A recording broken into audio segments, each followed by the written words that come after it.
उद्धव ठाकरे की गिरफ्तारी की साजिश के दावे से एक बार फिर वह सवाल लौट आया है कि कब तक जनता के बीच विपक्ष से लड़ने के बजाय उसे जेल के नाम पर डराया जाता रहेगा। बार बार प्रधानमंत्री मोदी यही कहते हैं कि भ्रष्टाचार के खिलाफ जांच एजेंसियों को खुली छूट दे रखी है, लेकिन यहां तो मनमानी चलती नजर आ रही है।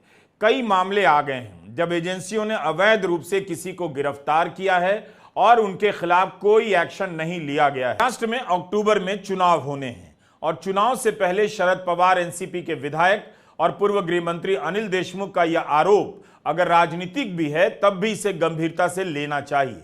इसका कारण यह है कि ईडी की कार्रवाई को लेकर कोर्ट के ही फैसले हैं कि यह एजेंसी अवैध रूप से भी गिरफ्तार करती है और कमजोर सबूतों के आधार पर किसी को 5-5 महीने के लिए जेल में डाल सकती है।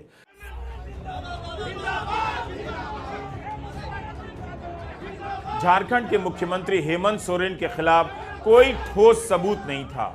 झारखंड हाईकोर्ट ने अपने फैसले में जो कहा है उसके बाद भ्रष्टाचार से लड़ने के मामले में ईडी का कोई नैतिक दावा नहीं रह जाता। शिवसेना के राज्यसभा सांसद संजय राउत को ईडी ने अवैध रूप से गिरफ्तार किया था। न्यूज क्लिक के संपादक प्रबीर पुरकायस को ईडी ने अवैध रूप से गिरफ्तार किया था। आप इन जांच एजेंसियों की कार्रवाई को आंखें मूंद कर भ्रष्टाचार के खिलाफ नहीं मान सकते, बल्कि इन आरोपों और कोर्ट की टिप्पणियों को देखकर लगता है कि किसी को भी जेल में डालने में इनका इस्तेमाल काफी आसान हो चुका है। केजरीवाल को ईडी से जमानत मिलने वाली होती है तो सीबीआई गिरफ्तार कर लेती है। अनिल देशमुख ने यह भी कहा कि उनके पास सारे सबूत हैं और पेन ड्राइव में सुरक्षित हैं। यह मामूली आरोप नहीं है। राज्य के उप मुख्यमंत्री देवेंद्र फडणवीस पर आरोप लगे हैं। फडणवीस ने खंडन किया है।